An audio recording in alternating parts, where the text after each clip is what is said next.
Makanya sepeda itu kalau dari motor tadi saya jual Gus. Motor saya. Motor yang 150 cc. Saya jual karena kan nggak ada yang pakai di rumah. Ada itu laku 10 juta. Saya bawa 300.000, yang selebihnya itu saya tinggal. Kemudian pakai sepeda.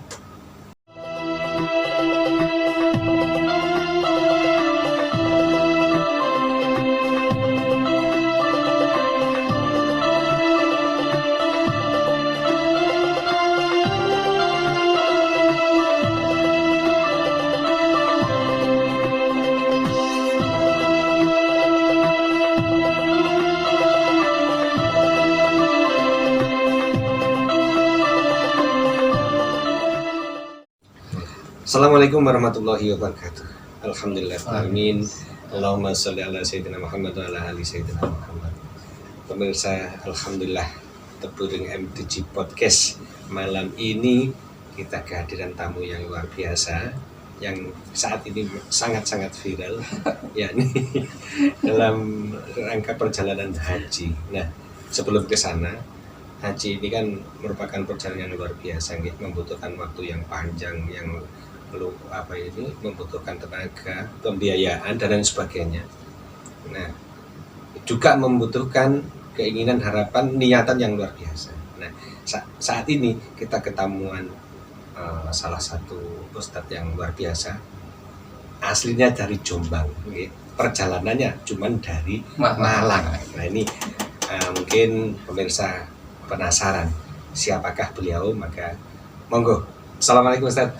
Waalaikumsalam warahmatullahi wabarakatuh. Selamat datang di Tebuiring MTG Podcast. Ya, syukuran jazakallah. Monggo pemirsa diperkenalkan kepada pemirsa.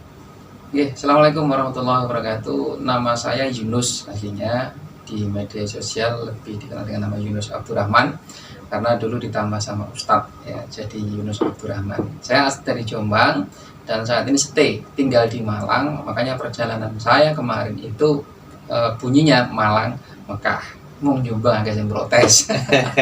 Maka saya saat ini kembali ke sini, insya Allah dalam rangka ingin menebar berbagi cerita, motivasi, kebaikan selama perjalanan saya dari Indonesia menuju Mekah Al-Mukarramah.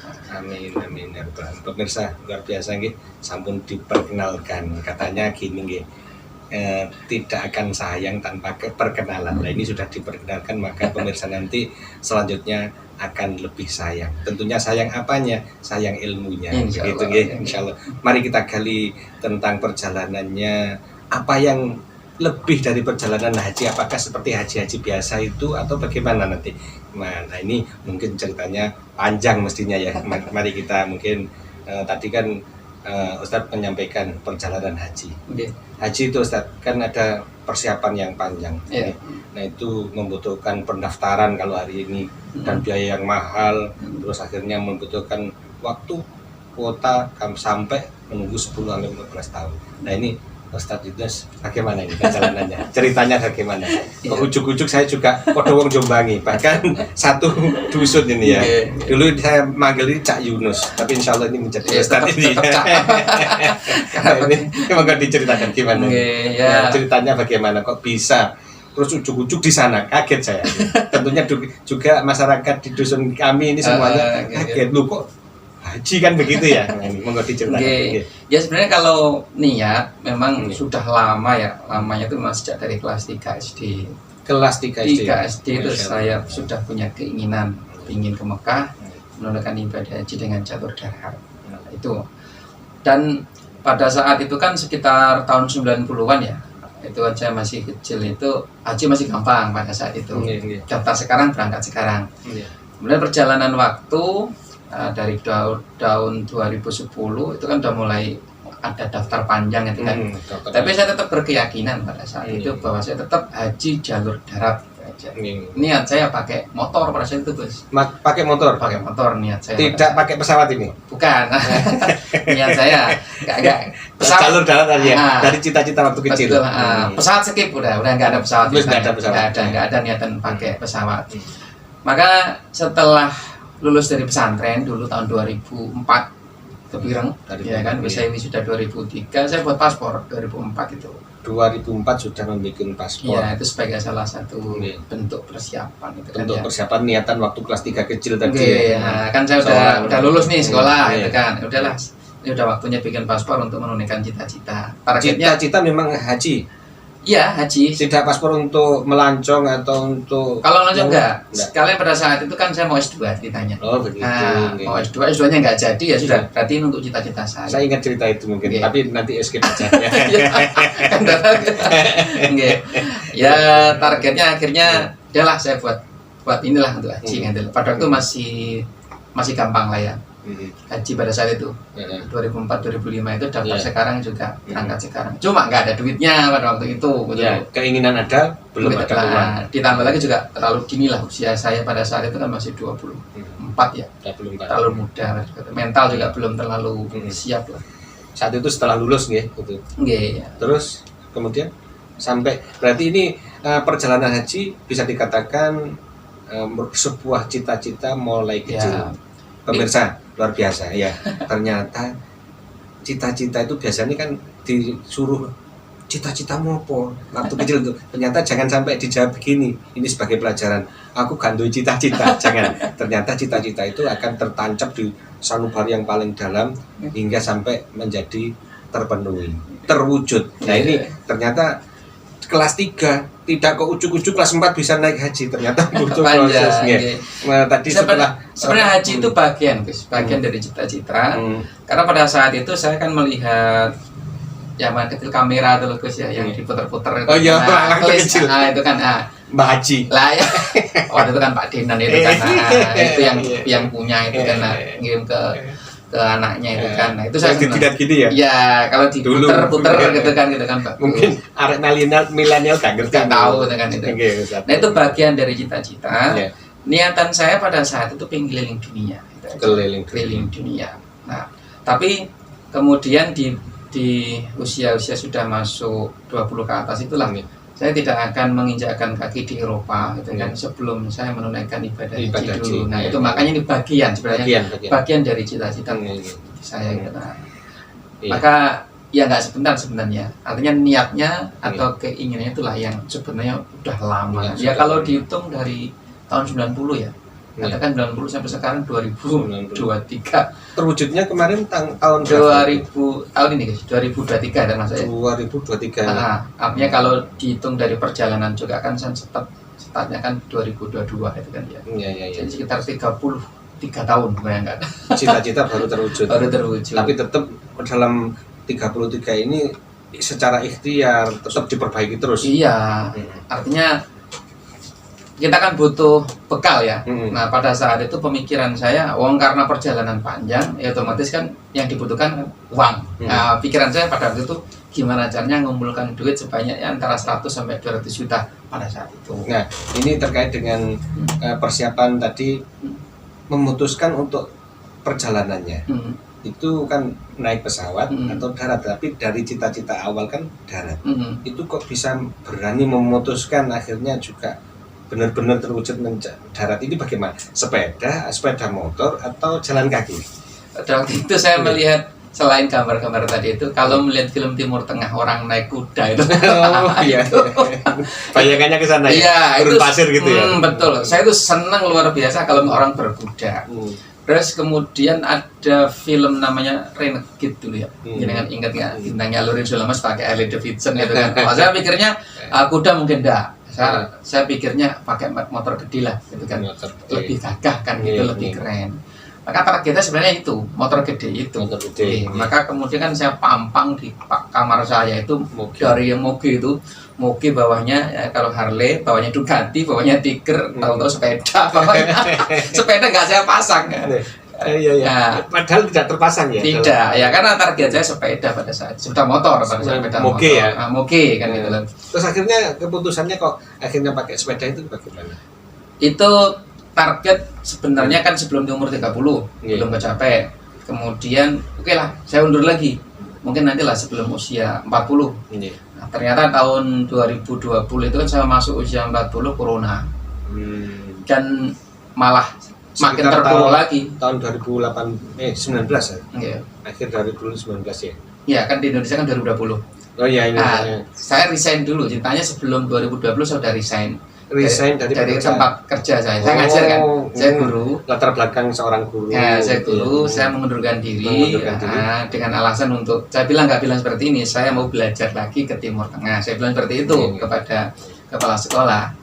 Ya dengan berarti saya dilepaskan. Kemudian mundur kan karena corona 2020, 2021, 2022 akhirnya saya udah ini nih wah ini udah melebihi batas.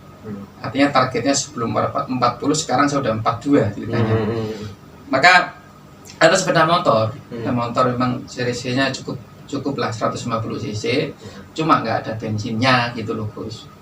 Maksudnya bensin ini hubungannya dengan ya otomatis kan sepeda motor kan pakai bensin kan pakai bahan bakar lah, bahan fulus lah. Itulah. Seperti itu. Irit fulus ya tanya nih. Muskilah. Lah gimana mau jalan kalau nggak ada duitnya kan gitu. Nah, maka kemudian saya istiqoroh selama 3 hari itu. Berarti tidak tidak ujuk-ujuk sepeda gitu enggak tetap di ada urutannya moge terus sepeda apa tadi atau sepeda motor yang 150 cc tadi dari 1500 turun ke 800 turun ke 250 cc akhirnya 150 turun 150 nggak jadi juga ini karena tadi ya fulus tadi itu terus istiqoroh akhirnya malam hari setelah pulang dari masjid pada Isya itu saya melihat ya 3 sepeda istri saya sama anak saya pikir dalam otak saya yang lebih logik masuk akal kayaknya ini gitu aja sepeda ondel anak saya ini artinya dia tidak perlu uang tidak perlu bensin yang penting badan sehat isok mangan budal kan gitu ya sudah saya putuskan pakai sepeda pada saat itu saya ingat tanggal 1 Dzulhijjah itu keputusannya dan sebentar tadi dari moge sehingga sampai 150 cc dan itu pun istikharah pemirsa. Tanya kepada Allah, ternyata ini mohon maaf saya pinjam ini kalimatnya degengan pusat. Kita harus bersandar kepada Allah. Iya, harus tanya dulu ke yang punya. Ini ternyata ditanamkan jiwa keyakinan kepada Allah Subhanahu wa taala, minta petunjuk kepada Allah Subhanahu wa taala. Ternyata 150 juga masih ada tantangan. Nah ini bagaimana? Ternyata ini Masya Allah luar biasa. Untuk memutuskan sampai sepeda ini istikharah yang perlu dilaksanakan. Nah ini sebagai juga kepada saya sendiri juga pemirsa. Kalau seandainya bingung, jangan galau atau di-expose di medsos ya Ustaz ya. Tapi apa? Expose-nya sama Allah dengan cara istikharah. Nah, terus itu tadi setelah memutuskan sepeda kecil nih, dari 3 punya istri, punya anak, terus punya jenengan, terus inilah yang itu motivasinya seperti apa itu? Kan itu jelas persiapan untuk mental, psikologi, terus mempersiapkan nanti kalau seandainya ini istri bagaimana ditinggal, anak ditinggal, terus dan lain sebagainya. Apakah khawatir seorang istri dengan bawa sepeda itu keputusan itu bagaimana? Ya itu memang setelah saya putuskan pakai sepeda, memang pagi hari saya sampaikan kepada istri saya setelah sholat subuh. Dia kan masih fresh, maka saya sampaikan saya pakai sepeda, ya otomatis istri saya kaget luar biasa tanpa dikode langsung menangis, berurai air mata. Dan itu pertanyaannya seperti itu. Nanti kalau capek, kalau sakit, kalau rusak, nah itu langsung otomatis muncul pertanyaan itu kan. Apalagi wong wedok nggih. Iya, dia kan penuh dengan perasaan. Ya, saya berusaha meyakinkan dia. Ya yakinlah kalau nanti Abi capek, Abi berhenti.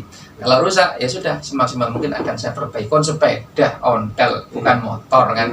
Kalau motor otomatis buku teknisi. Kalau ini gampang lah, paling bocor, kita aja tinggal dikencengin, ditambal kita aja. Dengan kondisi seperti itu, seorang istri kan menangis, otomatis ini wajarlah sunatullah sebagai seorang istri khawatir mengkhawatirkan kondisi yang begini. Setelah jenengan paparkan, jelaskan, menurut penjenengan itu istilahnya tidak ada tantangan lah, nol, jadi nol tantangan, karena dengan sepeda itu mungkin lebih mudah untuk mengatasinya. Nah itu apakah serta-merta langsung bisa menerima? Ya enggak juga. Ya. Ada tetap akhirnya menunggu, artinya sampai dia bilang iya kita aja. Itu pun lama Gus, dari subuh sampai memang 1 hari sih ya, sampai matahari terbit itu sekitar kurang lebih 2 jam saya ngobrol di musola kecil. Setelah saya pulang dari masjid itu akhirnya kalau memang seperti itu keputusan Nabi ya gimana lagi ya, saya nggak bisa mencegah, saya hanya bisa mendoakan aja. Tapi hari itu juga nih sudah diputuskan istilahnya pakai sepeda ridho gitu ya, hari istri ridho. Nah sekarang untuk menjelaskan kepada istri sudah selesai, otomatis kan nekatnya berangkat haji biasanya kan orang tua, terus berikutnya mertua, terus mungkin juga saudara-saudara yang lain, terus mungkin juga anak juga perlu penjelasan. Ini bagaimana?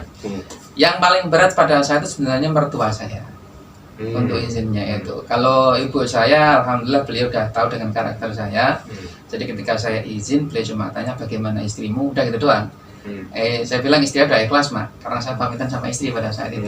Mak saya bilang oke, aman ya. Tinggal ke mertua pada saat itu. Luar biasa susahnya untuk ngomong itu, mengoming itu kan. Akhirnya mepet saya ngomongnya ke beliau itu. Jadi hari Kamis saya berangkat, baru malam Rabu saya ngomong izin. Hari Kamis sudah ada keputusan artinya. Sudah, soal itu saya putuskan tanggal 7 bulan 7 hari Kamis kan. Sunnah, ya saya ngambil sunnah perjalanan hari Kamis itu kan. Ya saya juga nggak ngelihat pada saat itu kalau berbarengan dengan tanggal 7, cuma saya melihat harinya aja gitu. Malam Rabu saya baru ngomong izin sama mertua. Otomatis ya kaget, beliau kagetnya tanyanya tuh kata nanti gitu. Iya. Kapan sih le jenak uripmu kan ya biasalah kekhawatiran orang tua itu wajar lah. Karena sudah disekolahkan tinggi-tinggi kok sudah ngajar enak, sudah kerja enak kok justru malah sepeda. Makanya harus kemudian naik apa kan itu loh kan.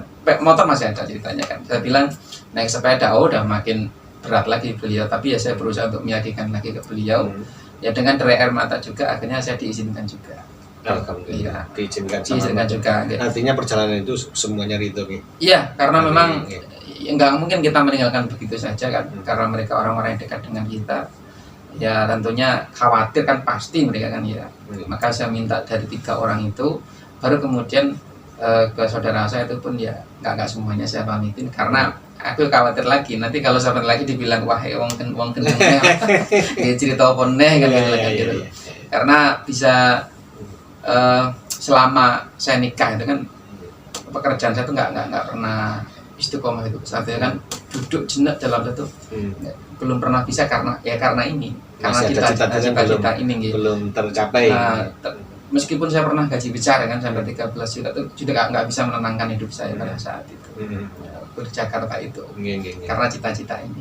Jadi ini mewujudkan cita-cita itu. Akhirnya tanggal 7 bulan 7 saya putuskan pakai sepeda. Itu pun bukan sepeda saya akhirnya karena sepeda ada 3 tadi lah memang benar sepeda saya, istri saya sama anak saya. Sepeda anak saya ini memang saya belikan bisa dibilang kualitas di bawah standar. Artinya untuk jarak jauh nggak mungkin. Paling dia sempat 1000 kilo udah protol semua gitu loh. 1000 kilo. Padahal ini berapa kilo? Ini padahal kan sekitar 13.000 kilo pada saat itu saya hitung kan ya. Dari sini sampai Mekah itu sekitar 13.000 kilo. Nah kemudian kawan saya melihat ditukar lah ceritanya. Saya yakin pakai peda itu mas, enggak juga sih. Kalau gitu pakai peda saya. Ya pada waktu itu beliau punya 2 yang memang harganya agak lumayan, yang satu sekitar 8, yang satu 3. Nah, saya pilih yang 3 karena saya sudah melihat lebih bagus lah daripada pilih saya. Saya takut juga kalau yang bawah 8 juta nanti kalau rusak gantinya gitu. Maka saya pilih yang harga 3 juta tadi itu. Artinya ini tukar tambah atau bagaimana? Enggak. Mohon maaf ini. Iya. Dia cuma bilang pakai peda saya mas, saya juga ingin berkahnya. Amin. Jadi nggak dikasih kan, dipinjem gitu kan. Nah, peda samen taruh di tempat saya, sama pakai peda saya. Wah saya senang, ini lebih enak daripada peda saya gitu. Skenario Allah ini. Iya. Allah Akbar. Ini awal sudah ada skenario yang luar biasa. Campur tangan Allah ini. Jelas. Ya. Makanya peda itu kalau dari motor tadi saya jual Gus. Motor yang 150 cc. Saya jual karena kan nggak ada yang pakai di rumah. Ada itu laku 10 juta, saya bawa 300.000, yang selebihnya itu saya tinggal. Kemudian pakai sepeda tadi itu. Sebentar Ustaz. Luar biasa perjalanan Ustadz Yunus ini. Luar biasa nggih. Cita-cita umur di usia yang paling senja yakni kelas 3 SD terwujudnya setelah lulus dari S1 bahkan mungkin sekitar beberapa tahun baru terwujud. Nah, oleh sebab itu dari perjalanan sampai di memutuskan tanggal 7 bulan 7 untuk berangkat ini perjalanan yang luar biasa. Allahu Akbar. Dan waktu memutuskan ini sepeda ini pun ternyata juga ada campur tangan Allah. Ya ini apa? Tidak beli. Artinya ada Allah yang menyiapkannya. Allah menyiapkan, entah itu Allah Akbar, mudah-mudahan berkah semuanya. Amin. Nah, terus berikutnya meninggalkan istri, meninggalkan anak. Sepeda yang tadi, coba kita kalau kita berani nggak begitu. Ya. Nah, sepeda itu dijual. Yang luar biasanya dijual untuk apa perjalanannya? Laku berapa tadi? 8 juta nggih? 10 juta. 10 juta mestinya dibuat sangu oleh Ustadz, tapi ternyata enggak. Diambil 300.000 perjalanan. Coba ini ke Surabaya sudah habis itu PP. Ini ke Mekah, bayangkan. Allah Akbar, pasrahnya kepada Allah luar biasa. Ini sebagai apa ini pelajaran ya pemirsa. Nah, 300.000 untuk biayanya perjalanannya, yang sisanya untuk yang ditinggalkan di rumah keluarga. Nah, selanjutnya berarti seluruh perjalanan tadi artinya jenengan hanya membawa uang 300.000. Ya, 300.000. Tidak ada artinya persiapan apa yang lain, tidak. Tapi Oh, dokumen tadi kan sudah selesai sudah, ya. saya kan Dokumen. buat paspor itu 2004 itu ya. Nih. 2004 itu untuk paspor pertama. Artinya yang paling utama pada saat itu saya utamakan paspor aja. Saya bikin sampai 4 kali kok itu, Gus. 4 kali, bayangkan. 4 kali. Ini karena mungkin expire. Iya, expired kan 2004 sampai 2003 kan ya. 2023 kan panjang juga kan, itu kan ada 20 tahun ya. Kurang lebih 20 tahun kan. 4 kali. 20 tahun. Hampir 20 tahun. Nah, Iya. baru yang keempat inilah kemudian saya berangkat dan uang 300.000 itu saya akhirnya cuma gini. Karena sudah beberapa kali saya traveler ya. 300.000 pikiran saya, uang ini nanti sampai Jakarta saya pikir cukup untuk makan. Udah gitu doang. Cukup untuk makan. Cukup Itu aja. untuk makan. Karena saya punya channel YouTube kan pada waktu itu udah mau net kan. Nah, waktu itu saya sudah ada gaji sekitar $150. Saya pikir nanti kalau di sana saya cair, gaji saya itu cair 2 juta sekian, cukup sampai ke Malaysia. Pikirannya seperti itu. Nah, itulah langkah-langkah pada saat saya berangkat itu 300 cukup, nanti di Jakarta dapat lagi. Tapi faktanya nggak demikian, Gus, ternyata. Faktanya seperti apa ini? Pemirsa, jangan mereka-reka ya. Kita tunggu jawabannya beliaunya ya. Ini ternyata luar biasa. Ya Allah, perjalanan ke Mekah lo berani membawa tuh 300.000 pemirsa. Nah, ini monggo kita dengarkan dengan seksama. Jangan sampai lewatkan ini ya. Coba monggo. Itu Jadi, apa yang terus sehingga sampai di Jakarta perkiraan jenengan habis. Ternyata bagaimana? 300.000 itu sampai rumah, kemudian kan saya kan berhenti dulu di Jombang, di Jombang di Pondok. Saya tak ziarah dulu ke Tepireng, kemudian ke Jogoroto, ke Mayangan itu ke Yai Muhammad Minhaj. Di sana saya dikasih uang 100 ditanya, ditambahannya, beliau juga nangis pada waktu itu. Waktu itu Pak Sabik lah yang nangis melihat perjalanan saya. Betul sampai mau ke Mekah itu, betul. Ya iya. Dia ngasih uang saya 100 dan 100 itu otomatis kan uang 300 tadi kan wis tutup. Saya dikasih 100.000. 100 itu saya belikan makan. Itu pun nggak habis. Nah, sampai Jawa Tengah saya ketemu di sepanjang jalan. Saya sudah mulai berhenti sampai sekitar 2 masjid atau 3 masjid itu. Setiap kali saya berhenti di masjid, saya pamitan untuk istirahat dan ditanya dari mana. Mau kemana? Otomatis ya, ada pendatang ini kan. Terus kemudian karena kaget melihat dari Malang mau ke Mekah, mereka kayaknya gubuh gitu kan. Udah makan, Mas? Selalu tanya seperti itu. Udah makan, Gus? Ya saya jawab jujur belum, Pak, gitu. Saya selalu jawab jujur belum, Pak. Itu sampai Kudus. Selalu seperti itu. Pertanyaan yang sama. Sama gitu kan. Kurang lebih gitu ya. Makanya uangnya tadi cuma berkurang, ikut beli makan yang 300 masih utuh sampai Kudus. Saya ceritanya silaturahmi ke ziarah ke Sunan Kudus, kemudian ketemu kawan saya satu angkatan pada saat itu. Saya diajak silaturahmi Tepireng, namanya Arif Mustain. Kemudian diajak silaturahmi lah ke pondok Yai Asnawi, ketemu cucu-cucunya. Diceritakan ini dari Malang mau ke Mekah, kaget mereka gitu. Beneran karena perjalanan naik sepeda tadi. Karena dia nggak percaya Malang Kudus sepedaan gitu kan. Beneran, padahal selama ini belum ada track record seperti ini mungkin kan ya. Malang Kudus sepedaan ini Pak mau ke Mekah gitu kan. Nah, pada saat saya mau lanjut perjalanan, nah ini ada 3 orang yang nyalami saya ditanya itu loh. Dengan nominal berbeda. Yang satu 500, satu 300, satu 200, dan ini hikmahnya di belakang luar biasa ternyata. Ada sekitar 1 juta kan, Gus, nambah lagi kan itu. Yang 300 tetap di sana. Utuh, yang 100 tadi cuma buat kebeli makan, dapat tambahan lagi itu 1 juta. Nah, sudah, berarti kan lebih dari cukup ini Lebih untuk dari perjalanan pada saat itu. Dicukupkan sama Allah. Iya. Dari situ, dari Kudus sampai ke Jakarta juga sama. Artinya setiap kali saya berhenti di musola, di masjid, juga seperti itu sampai Jakarta. Sampai Jakarta. Dan hikmahnya orang pertama tadi itu, yang bukan pertama ya, di Jawa Tengah Kudus tadi itu, ketika 3 orang ini nyalami saya, mereka berkelakar, guyon. Nah, golek barokai Mas Yunus lah, dek menawang gue isok ngopi bareng sama Madinah gitu kan. Ternyata 3 orang itu tiga-tiganya diberangkatkan umroh. Amin, masya Allah. Dan akhirnya ketemu kan di Madinah. Ketemu waktu haji. Bukan, umroh. Sawal. Sawal. Iya, dan juga kita ternyata guyonan kita dulu wujud sekarang Ustaz gitu. Yang kayaknya nggak mungkin, ternyata loh, Masya Allah, ternyata bener ngopi kita di Madinah pada saat itu. Terwujud. Ada videonya di TikTok saya pada saat itu. Pemirsa, hati-hati dengan kalimatnya. Kalimat kalau positif juga akan menjadi positif. Ya. Dan hati-hati sebaliknya, kalau kita negatif, maka juga akan menimbulkan terwujudnya akan negatif. Nah, kebetulan yang disampaikan dari perjalanan ini, setiap perjalanan mendapatkan hikmah. Ya, ini tadi waktu di Kudus ada 3 teman, 3 saudara, 3 saudara dalam Islam ya. Nanti guyonan ini ternyata nanti kita mudah-mudahan bisa ketemu di Madinah. Ngopi gitu. ngopi ternyata, di Madinah wujud.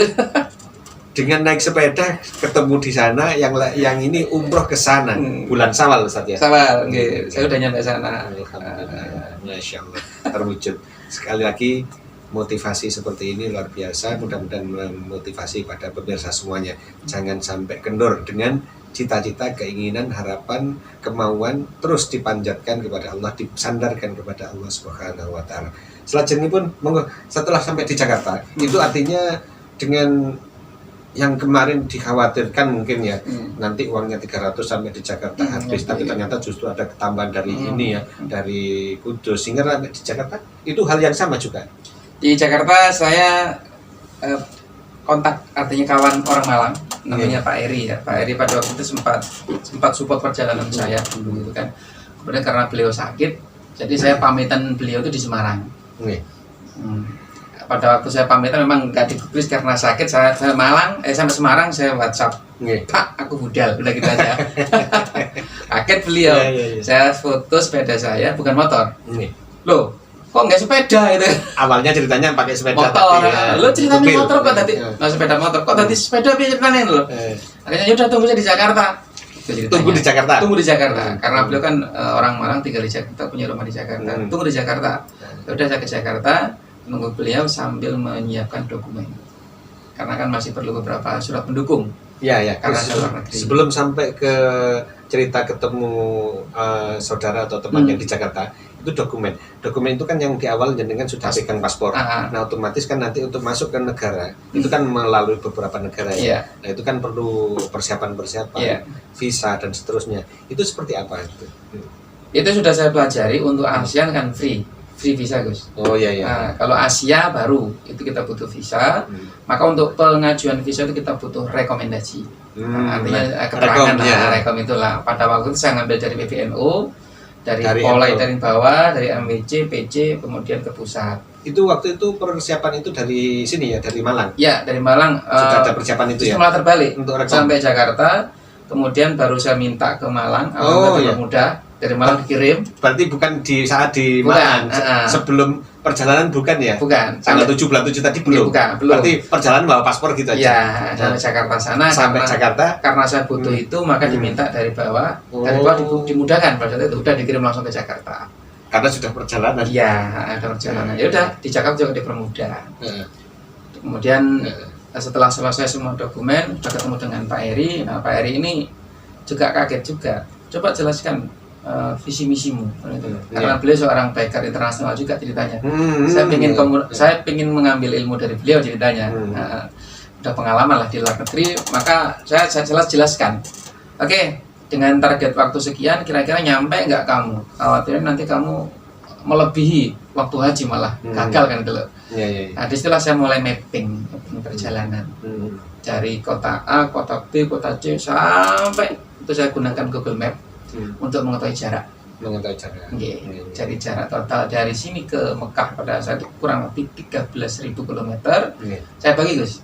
Saya bagi artinya kalau untuk 13.000 km dalam sehari kira-kira harus berjalan berapa kilometer. Itu perhitungan saya pada saat itu. Terus dia tanya, cara harus bisa bagaimana? Saya sampaikan, untuk negara ini bebas, ini perlu visa. Beliau udah jelas dengan keterangan saya, jarak, tempuh, sama visa. Oke, kalau gitu aku udah percaya dengan teorimu, tinggal prakteknya nanti saya percayakan kepada kamu. Udah dilepas saya. Lepas itu bukan juga dilepas, tapi kemudian beliau juga ngasih uang saku ceritanya. Allah Akbar. Saya nggak minta pada waktu itu, saya ingin tanya gitu aja gitu. Dikasih saku, udah tak transfer gitu kan buat perjalanan kamu gitu kan. Lebih dari cukup juga. Dari kekhawatiran tadi ternyata malah dilebihkan. Malah dilebihkan. Target saya yang dan malah lebih. Artinya yang 2 juta tadi yang monetisasi itu ternyata ya itu cair juga, ya ditambah juga. Gitu.